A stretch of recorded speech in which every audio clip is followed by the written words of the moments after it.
Assalamualaikum warahmatullahi wabarakatuh. Bismillah, alhamdulillah, wala haula wala quwata illa billah, amma ba'd. Para mahasiswa PAU dan EKSA Universitas Selatan Samasiro semester 1. Selamat bertemu kembali dengan saya pada mata kuliah ilmu kalam. Semoga kita bisa meneruskan perkuliahan ke depan selama 2 jam. Kita bisa untuk mentuntaskan perkuliahan yang akan disajikan pada kesempatan kali ini. Pada pertemuan kemarin kita membahas tentang menganalisa perkembangan ilmu kalam, dan insya Allah pada pertemuan kali ini kita akan lebih spesifik kembali tentang perkuliahan, yaitu mengidentifikasi ajaran Khawarij dan Murji'ah. Baik, saudara-saudara, sebelum kita mulai sama-sama membaca basmalah. Bismillahirrahmanirrahim. Kita lihat ke slide. Tujuan pembelajaran pada perkuliahan kali ini adalah menjelaskan latar belakang munculnya Khawarij dan Murji'ah, mengidentifikasi ajaran pokok masing-masing kelompok, menganalisis ayat dan hadis yang berkaitan dengan konsep iman dan amal, dan yang keempat, membandingkan ajaran keduanya serta implikasinya dalam ilmu kalam.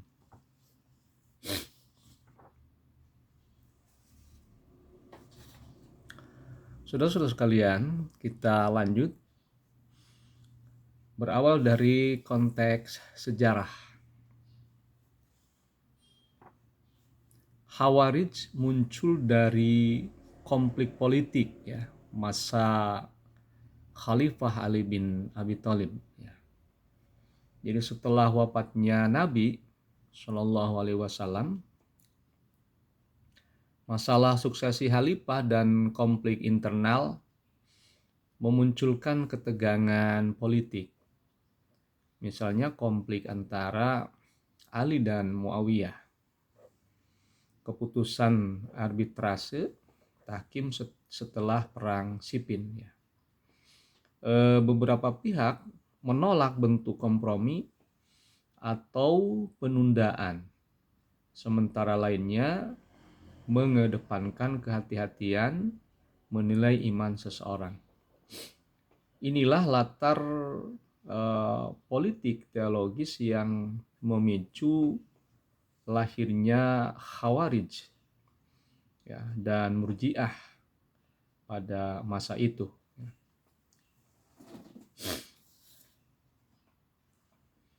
Dalam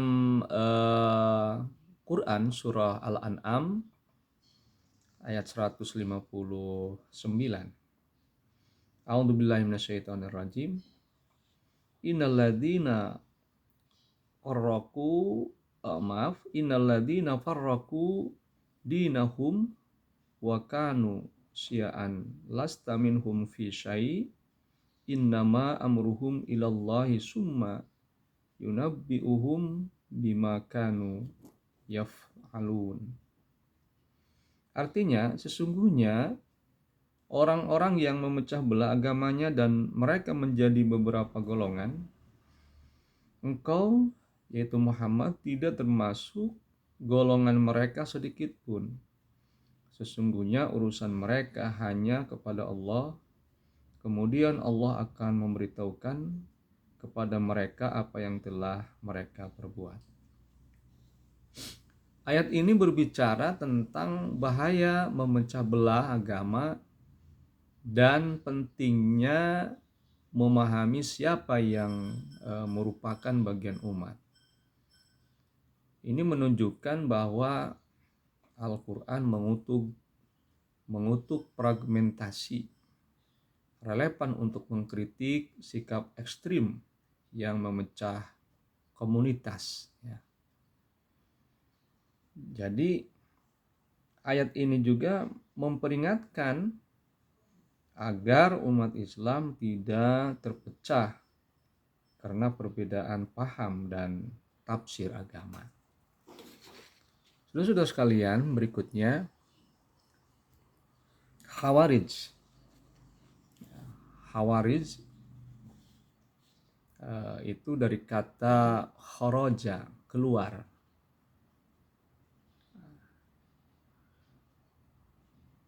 Menolak keputusan tahkim antara Ali dan Muawiyah, menilai pelaku dosa besar.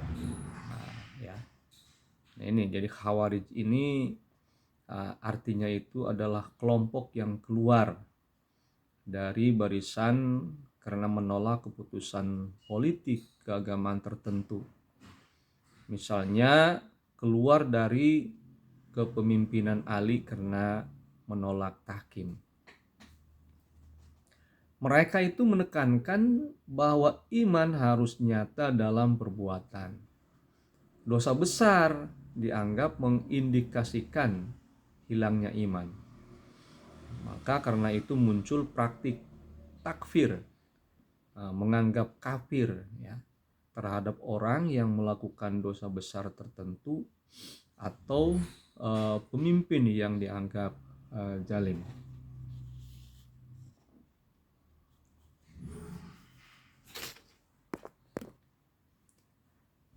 Dalam Al-Quran surah Al-Ma'idah ayat 44,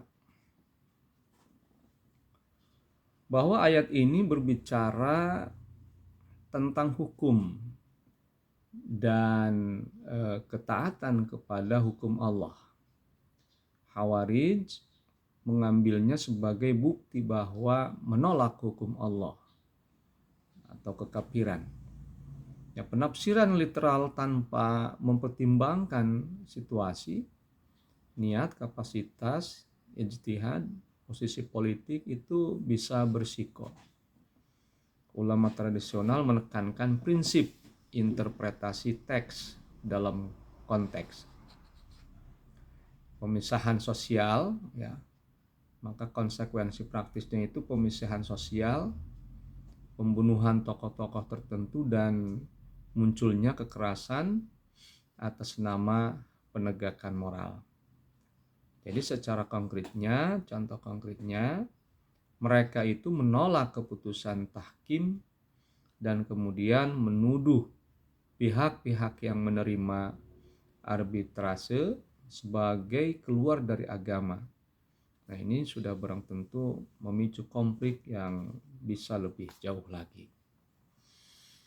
Berikutnya, ajaran pokok Khawarij ya. Ajaran pokok Khawarij. Ajarannya itu adalah iman harus disertai amal saleh. Ya.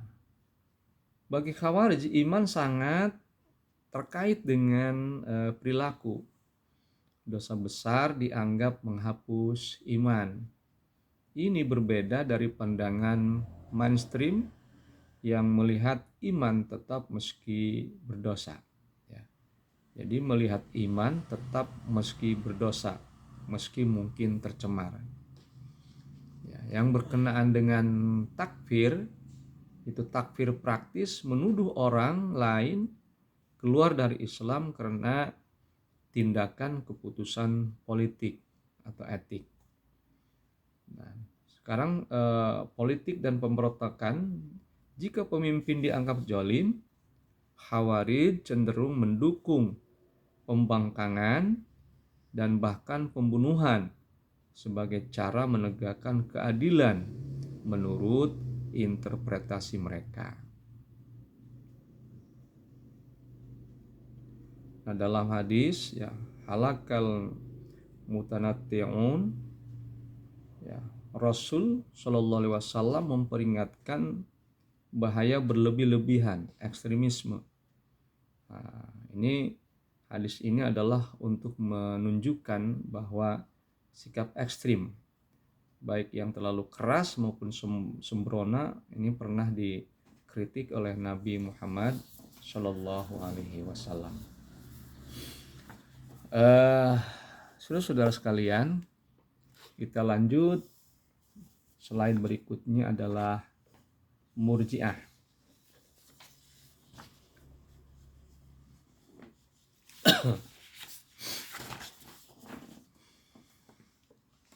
Murji'ah berakar dari kata irja, menunda. Mereka muncul sebagai reaksi terhadap ekstremisme Khawarij, ingin menghindari fitnah dan kekerasan yang lahir dari tafkir, menegaskan bahwa hanya Allah yang berhak menghakimi iman hakiki. Pada tataran sosial politik, manusia harus berhati-hati dalam menjatuhkan putusan akhir tentang iman seseorang. Pemisahan antara iman, kepercayaan batin dan pengakuan lisan dan amal, yaitu perbuatan, meski menekankan rahmat Allah, Murji'ah tetap bukan pembenaran dosa. Dalam Quran surah Az-Zumar ayat 53, bahwa ayat ini menekankan rahmat dan kapasitas ampunan Allah. Murji'ah mengutipnya untuk menekankan harapan dan tidak cepat mengkafirkan. Ada satu lagi hadis, man qala la ilaha illallah dakhalal jannah. Ini adalah untuk menegaskan signifikansi pengakuan tauhid sebagai inti iman. Murji'ah itu menggunakannya untuk menegaskan pentingnya pengakuan lisan walaupun ada kelemahan dalam amal. Saudara sekalian, para mahasiswa yang saya banggakan, berikutnya adalah perbandingan Khawarij dan Murji'ah.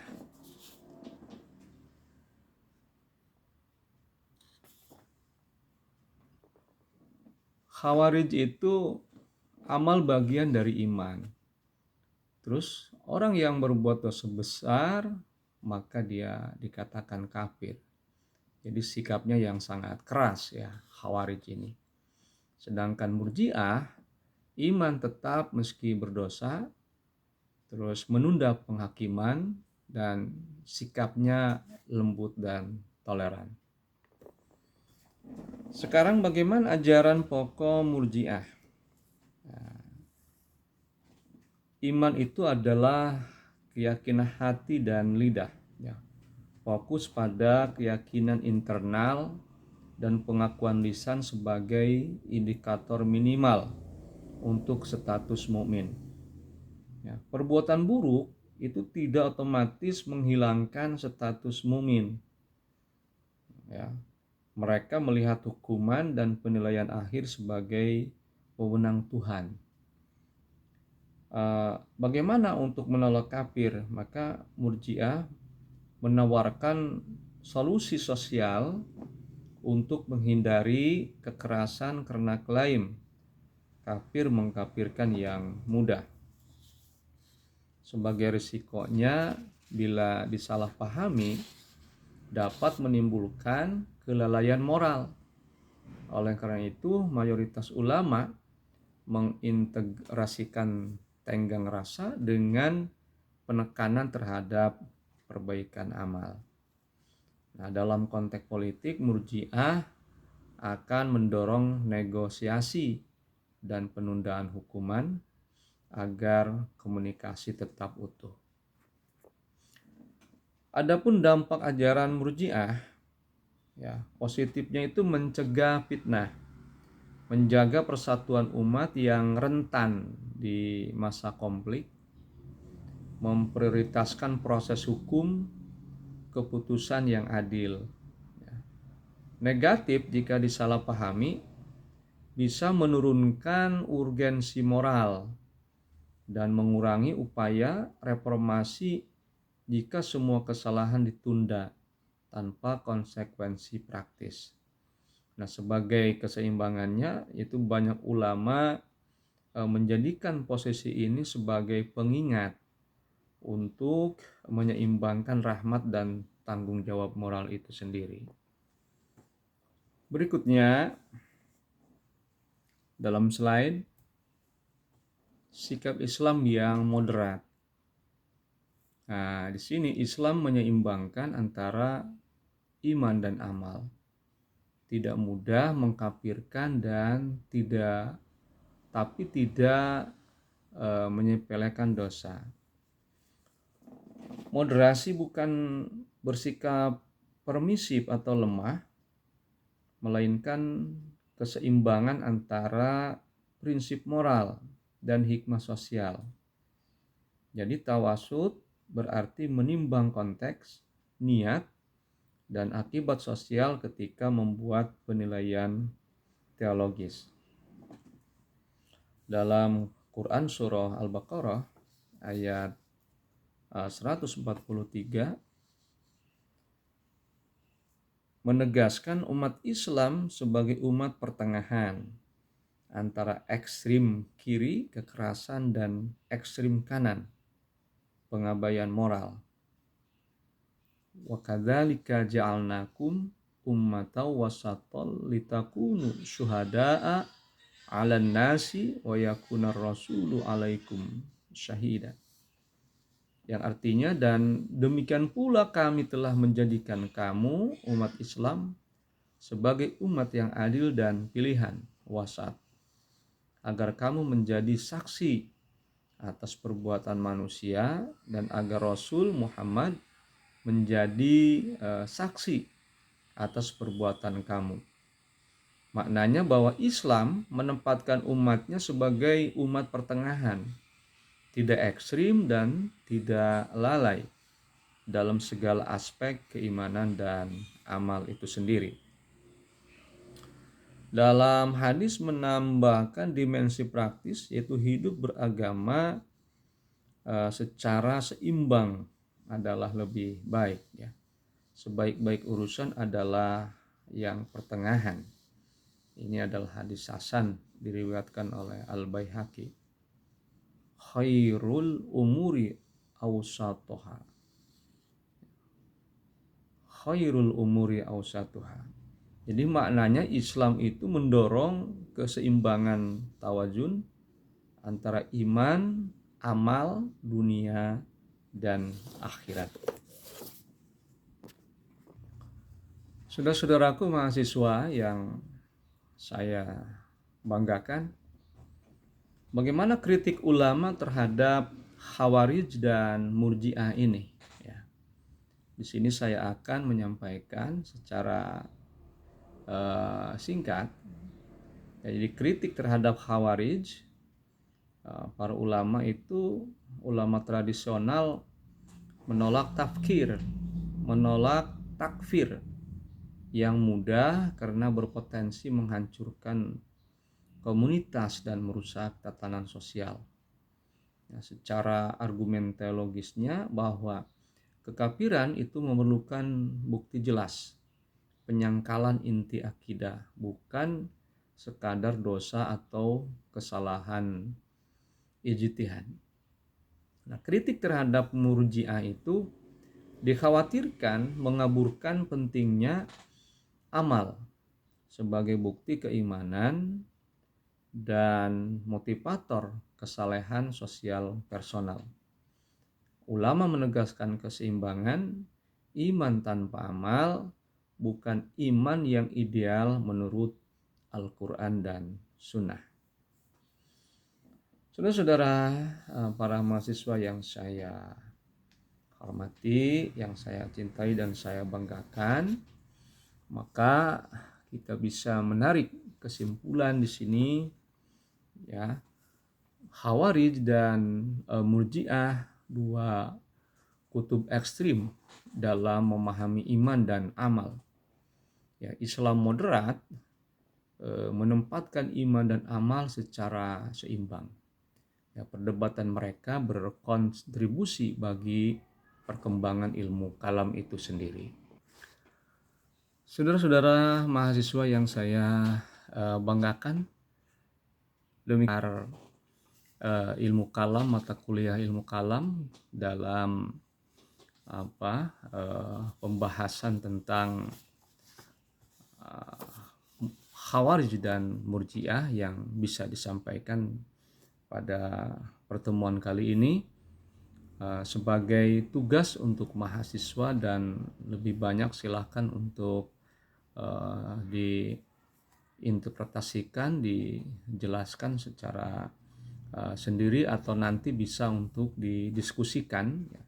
Saya mengajukan pertanyaan-pertanyaan. Yang pertama, apakah lebih berbahaya ekstremisme Khawarij atau longgarnya Murji'ah? Itu yang pertama. Sekali lagi, apakah lebih berbahaya ekstremisme Khawarij atau longgarnya Murji'ah? Yang kedua, bagaimana kriteria yang adil untuk menilai tindakan seorang muslim? Apa peran amal dan niatnya? Jadi dua saja, ya, silakan untuk dikerjakan dengan ditulis tangan, ya. Silakan untuk menganalisis perbedaan antara Khawarij dan Murji'ah dan relevansinya dalam konteks modern, ya. Terima kasih saudara-saudara yang telah mengikuti perkuliahan kali ini. Semoga dapat ada manfaatnya, dan insya Allah kita akan bertemu kembali pada perkuliahan berikutnya. Assalamualaikum warahmatullahi wabarakatuh.